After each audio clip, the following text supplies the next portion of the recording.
Arrabon itu artinya security deposit. Mari kita lihat ayatnya ya. Roma 8 ayat 11. Dan jika roh dia yang telah membangkitkan Yesus dari antara orang mati diam di dalam kamu, roh Allah Bapa sendiri ya. Maka ia, Bapa sendiri, yang telah membangkitkan Kristus Yesus dari antara orang mati akan menghidupkan juga tubuhmu yang fana itu oleh rohnya. Jadi jaminannya jelas bahwa Roh Kudus memberikan jaminan kepada kita. Kalau kamu mengikuti perintah Allah, kalau kita ikuti perintah Allah, kita bisa mengalami hidup yang kekal. Namun ada satu prinsip yang jelas. Yang pertama adalah kita ini adalah orang yang berhutang. Ini kabar baiknya karena Roh Kudus datang, ia menginsafkan akan dosa dan kebenaran serta penghakiman.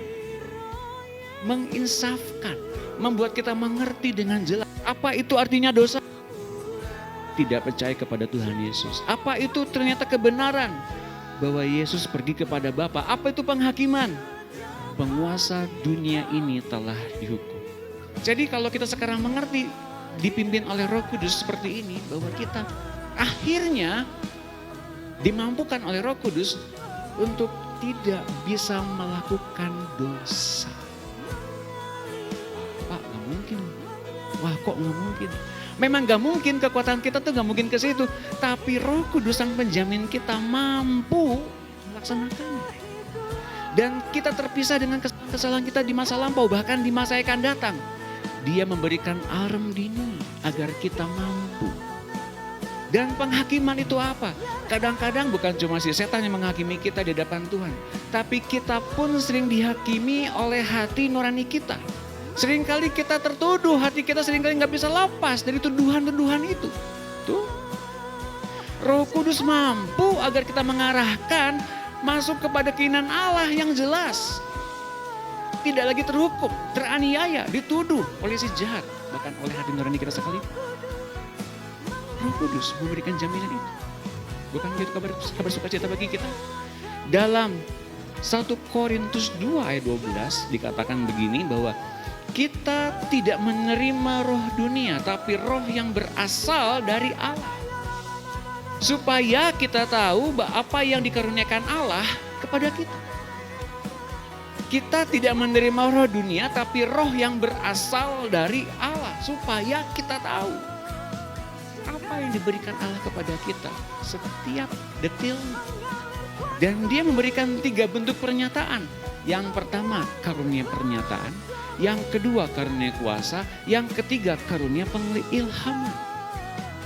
Untuk pertama kali kita mungkin beberapa dari semuanya ini tumbuh. Tapi sebetulnya di hari kita meminta kepada Roh Kudus diberikan semuanya.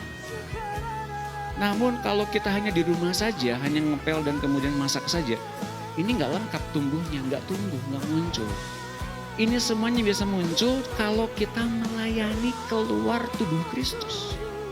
Hingga pada akhirnya orang-orang yang berjalan karib dengan Roh Kudus akan mempunyai destiny akhir. Yaitu apa? Keselamatan yang sesungguhnya yang datangnya dari itu. Mari kita lihat. Ada yang dikaruniakan Allah kepada kita. Ada kemudian misi Roh Kudus di dunia ini. Dan yang paling pojok adalah kemauan kita untuk ngikutin apa yang diinginkan Roh Kudus secara pribadi. Dan kalau kita temukan arsirannya, ternyata ada satu arahan, tujuan dan arah hidup kita di situ. Dan kita mengerti sekarang untuk apa kita dilahirkan di muka bumi ini pada akhirnya. Kalau Roh Kudusnya nuntun kita masuk ke situ.